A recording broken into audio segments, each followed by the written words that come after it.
Coming up on the Flatland Sports Podcast, we'll be handing out grades for each position group.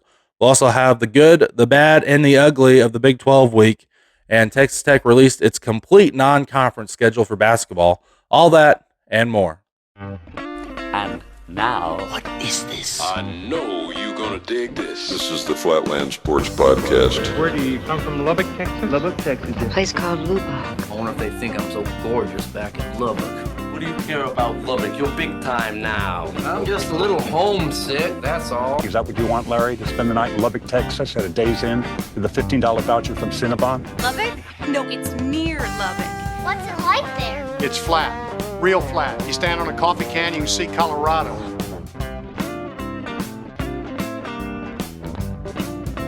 Happy Monday from across the Great Plains of West Texas. This is the Flatland Sports Podcast, free and available worldwide on YouTube and Spotify. We'll also discuss today as we'll be handing out grades for the offense and defense. We'll also have the weekend's good, the bad, and the ugly. And Texas Tech released its complete non-conference schedule for basketball. All that and more. But first, Red Raiders in action. Texas Tech soccer added another one to the win column this last week with a 2-0 win over New Mexico State. Taylor Zajewski with both goals of the match and Macy Blackburn picking up both assists. Red Raiders improved to 5-1 for the season. I don't care if it's New Mexico State or anyone else. Any win over a team called the Aggies is a service to humanity, in my opinion. Texas Tech soccer will take on another group of Aggies from Utah State this Sunday at 1 p.m. You can watch the action on ESPN+. Of course, Texas Tech football got the win last Saturday over the Kent State Golden Flashes with a final score of 62-14. Baron Morton played the entire first half and didn't seem to have any issues with the knee as he threw for 258 yards and 3 touchdowns. Texas Tech improved to 2-0 on the season and will wrap up the non-conference portion of the year at home against the Oregon State Beavers. A game that, when you scheduled it, should have been considered your marquee non-conference matchup, especially when you consider how Oregon State had been playing in the final years of the Pac-12. Not so much, as the Beavers are essentially now a Mountain West team who got beat by Fresno State 36-27 last week. Oregon State will be coming to Lubbock with an 0-2 record. So not the sexiest non-conference schedule for Texas Tech, but as I've mentioned before, it's a nice change of pace for Tech to get a draw of teams that are actually bad when they're supposed to be bad.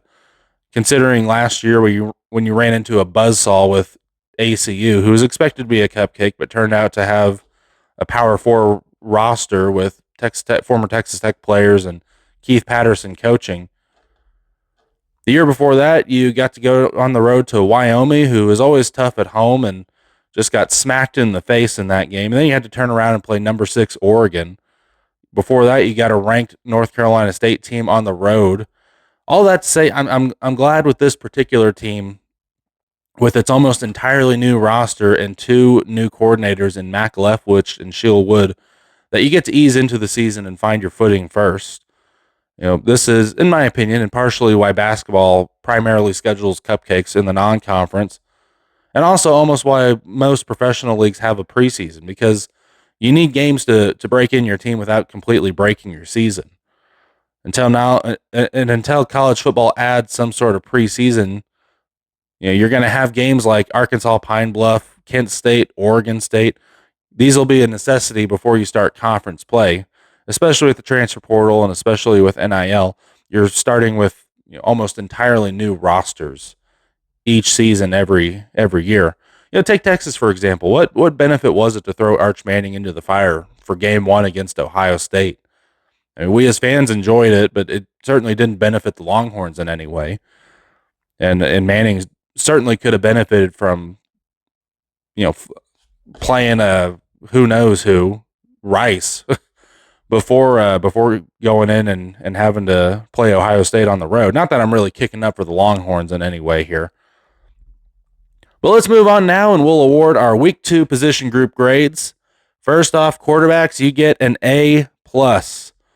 Baron Morton looked sharp after coming back from what was nearly a season-ending knee injury in Week 1. Morton was 18 for 26 with 258 yards and 3 touchdowns. Hammond got the ball in the second half. He was 7 for 10 for 94 yards and 1 touchdown. And Mitch, the closer, Griffiths, made an appearance late in the game, was 2 for 2 for 19 yards. Almost got the ball in at the very end, just ran out of time. Running backs, you get an A, solid A. Adam Hill was your leading rusher with 6 carries for 127 yards. He carried the bulk of the workload in the second half. Jacoby Williams shined as well, in my opinion, with 9 carries on 54 yards. Cam Dickey also had 9 carries for only 10 yards, but he punched in 2 touchdowns. Looked really good in short yardage situations. He did look a lot better, too, in the pass protection game, which is something I specifically wanted to see after last week. Baron Morton stayed upright the entire game. Wide receivers, you get an A+. Reggie Virgil had a great game with 5 catches for 50 yards and 2 touchdowns. Country boy Coy Eakin was your leading receiver with 3 catches, 59 yards, and a touchdown. Bryson Jones added another touchdown as well. Terrence Carter, by the way, only 1 catch for 50 yards, but go watch the highlights because what a freaking 50 yards that was. Terrence Carter is going to be really, really good for you this season. You got the ball in the hands of 13 different receivers when it was all said and done. Offensive line, you get an A+. Not a single sack was recorded last Saturday by the Kent State Golden Flashes. You also rushed for 230 yards. What more can you ask for from this unit? A+. Now we'll move on to the defense. As I've said before, I like to grade the defense on a scale of pass-fail. This unit passed overall to the tune of a 48-point differential. Ben Roberts was your leading defender with 6 tackles in the ball game. John Curry was another highlight of the game with 5 tackles. A.J. Holmes had 4 solo tackles, 1 sack, and 2 tackles for a loss, as well as the lone fumble recovery of the night. And of course, Skylar Gill Howard with the play of the game as he picked off C.J. Montez and took it to the house in what will forever be known as the Thick Six. Mike Gollett Jr. still levitating somewhere after that play. The only real negative were the 14 points that you allowed in garbage time. It was the 4th team against Kent State starters, and the game was clearly over at that point, so I'm not going to fault them too much. And as I mentioned in the pregame in last week's show, in the postgame show, while we would have loved absolute and total domination, just the quality of player on the Group of 5 level is going to be a lot different than in the FCS level. And naturally, the first team of Kent State was going to be very comparable to your 4th team players. I mean, you've got guys playing for Group of 5 teams who have NFL aspirations, and you just didn't have that on the FCS level. I'm not saying that Kent State players had any NFL aspirations, but they're playing on that team because they're better than any FCS roster that you'll find. But definitely some coachable moments. There was also a missed opportunity to recover a fumble because players were attempting to scoop it up and score rather than just fall on it. Fall on the ball, guys. I'm sure nothing that can't be worked out over a week of practice, though. And this is why you play these games again. On special teams, Micah Hudson gets the only kick return of the game. Took it for a solid 12 yards. He gets an A. He's going to break one loose one of these days, too. Tristan Gentry looked freaking amazing on punt returns as well. He gets an A. However, the rest of the punt return unit, I'm going to give him a C after multiple holding penalties canceled out what would have been great returns all the way down into Golden Flash territory. Kickers get an A+. Both Upton Belafont and Stone Harrington were perfect with 1 field goal and 4 extra points apiece. The kickers accounted for 14 total points, so you got 2 touchdowns out of your kickers. Jack Burgess also gets an A+ with 2 punts, both of them landing inside the Kent State 20-yard line. Welcome to the season, Jack Burgess. The streak ended after Texas Tech did not have to punt the ball 1 time in week 1, but fantastic from Jack Burgess and the job he does. I think you'll be completely good in the hands of Burgess. I got to see Austin McNamara punt for the Jets, and when you lose a guy like Austin McNamara, you get a little nervous because he was one of the best to ever do it. All in all, a great showing for the good guys on Saturday. Some things to work on and improve, but that's why these games are important. As I mentioned, nobody gets excited to watch a game against Kent State, but these are the games that get your team prepared for Big 12 play. Now let's move on now to our look around college football and our look around the Big 12 with the good, the bad, and the ugly. We'll start with the good. Skylar Gill Howard with the thick 6.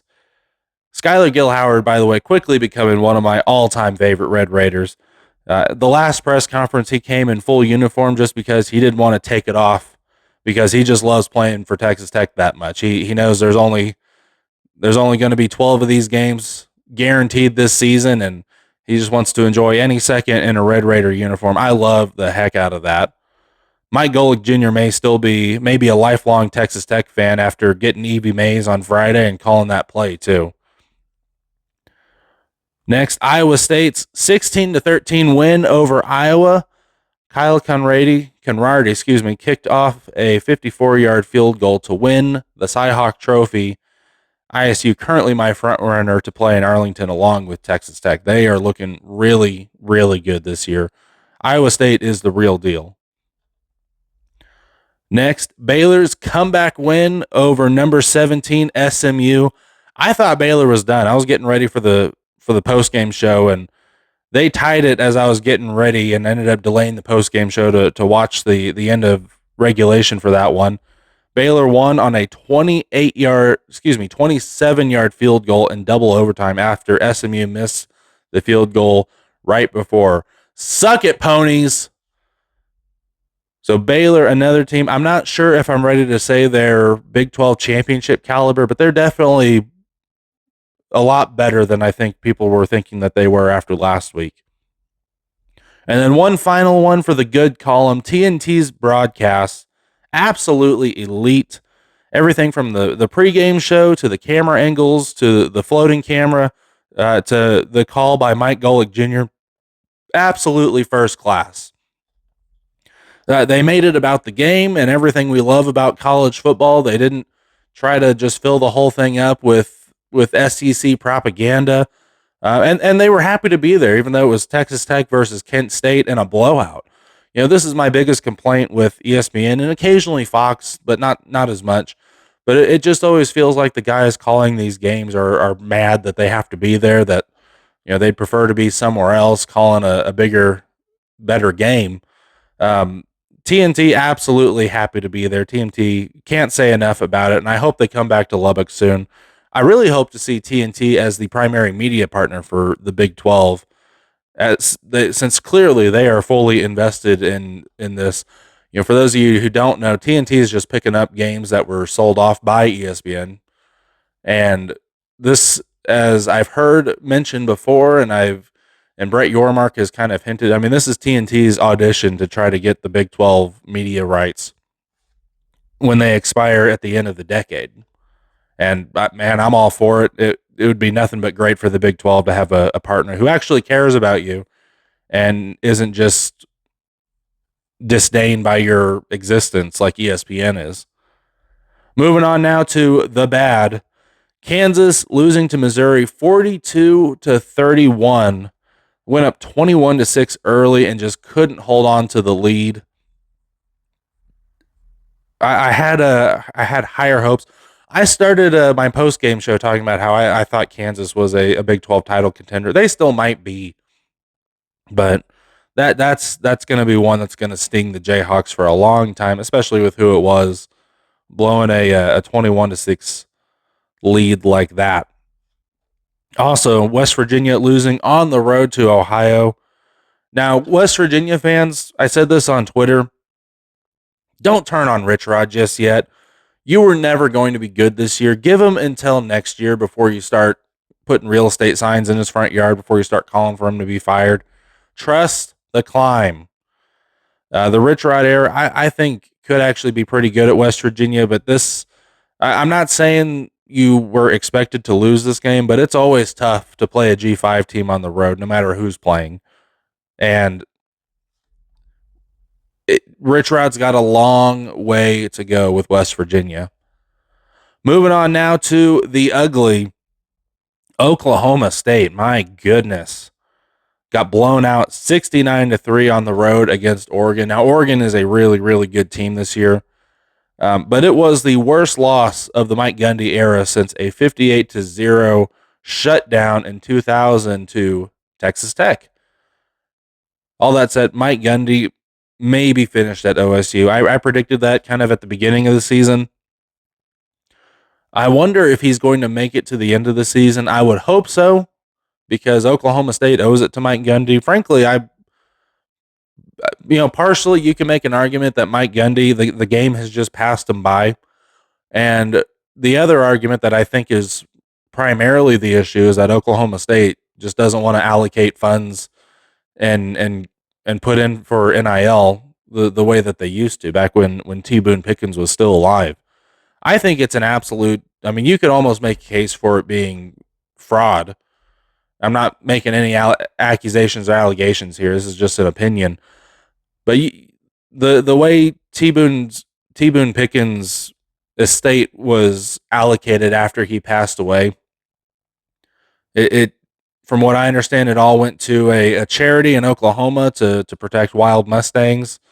And then the rest of it went straight into the academic side of Oklahoma State, with not much really going to support football, which is what T. Boone Pickens' primary love was Oklahoma State football. And goodness knows, if he was still alive today, he'd be right up there with Cody Campbell in the NIL game for Oklahoma State. Instead, the era of Oklahoma State being a top contender in the Big 12 appears to be over. And it was a good run for Oklahoma State. They very nearly got one all the way in 2011, got just completely screwed over by the BCS. And completely screwed over. That was the beginning of college football fans just getting screwed over by the TV markets and by media, as they put in a rematch of Alabama and LSU that year for the national championship game, rather than the 11-1 Oklahoma State Cowboys, who were, in my opinion, were the best team in college football that year. One more in the ugly column: Kansas State losing at home to Army 24-21. Kansas State fans, we tried to warn you about Matt Wells, man. At this point, you have made your screen pass bed, and now you have to lay in it. The offense looked terrible against Army.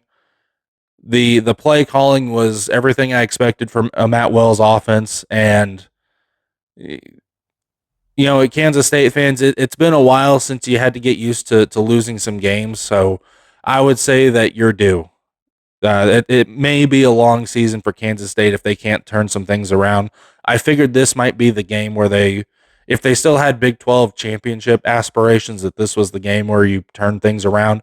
Instead, I think best case scenario, you're looking at a 7-5 season. And that's if Kansas State really goes on a run in conference play, which they might, because some of the other teams in the conference aren't looking great at this point. Now, one final thing before we get out: Texas Tech basketball officially released the entire non-conference schedule. We've kind of touched on the updates as they've come, but we'll go ahead and go through the schedule now. So you start out on November 4th against Lindenwood at the United Supermarkets Arena. You get Sam Houston November 2nd, and then you travel to Illinois to play a true road game on November 11th, before coming back home to play Milwaukee on November 14th. After that, you get Wake Forest in the Baja Mar Championship, and you'll follow that game with either Memphis or Purdue, depending on how that tournament goes. Come back home to New Orleans on November 26th, and then you get Wyoming on November 30th, which is probably your best non-conference home game. After that, you go to the US LBM Coast to Coast Challenge on December 7th, take on the LSU Tigers in Dickies Arena in Fort Worth. Just 1 week later, on December 13th, you'll go back to the Metroplex to play Arkansas at American Airlines Center for the Rev Recruit rematch. So back-to-back SEC games in the Metroplex. On December 16th, you'll come home against Northern Colorado before traveling to Madison Square Garden to play Duke. Now, I thought it was for the Jimmy V charity game. This appears to just be a straight-up neutral site game against the Duke Blue Devils, something I'm noticing this year more than ever. As I've touched on before, it is next to impossible to get quality teams to come on their own accord to play Texas Tech in Lubbock in United Supermarkets Arena in front of 15,000 rabid fans just to, really just to go get beat by what was very nearly a Final Four team last year. What you are getting, though, is more teams agreeing to take you on a neutral site. While you can't seem to get people to want to come to Lubbock, you're definitely finding ways to fill in your non-conference schedule with quality matchups. Because just 2 weeks ago, Duke, Arkansas, LSU, all of these games had not been scheduled yet. Your non-conference was looking light. I would say now you've got it pretty well filled in with teams that are going to help you in the net rankings before the college basketball season really starts with Big 12 play. And you'll finish the non-conference schedule with Winthrop on December 28th at the United Supermarkets Arena. So like I said, there's plenty to complain about from a home game standpoint. But I would say this is actually a really good and balanced non-conference schedule overall, with plenty of chances to build your net ranking before Big 12 play begins. We talked about how important these cupcake games are in football, and I'll tell you, it couldn't be more true in this era of basketball, where Grant McCasland essentially starts out with an almost entirely new roster every season. You need games to build up confidence, to figure out who's going to be in the rotation, how they're going to be in the rotation. And again, without a significant preseason, now basketball does play the secret scrimmages, the unlisted secret scrimmages. That you had a very non-secret scrimmage against A&M last year, but by far the best way to build up team chemistry before Big 12 play begins without a preseason is to have these games. And good on Texas Tech for finding a way to get some games like Duke, Arkansas, LSU mixed in before Big 12 play begins. Well, that's all I have for you. Thank you so much for joining me. I'll be back Thursday to preview the Oregon State Beavers. Please take a moment to like and subscribe if you haven't done so already. I'm Chris Johnson. This is the Flatland Sports Podcast. Thank you so much for joining me, and wreck 'em.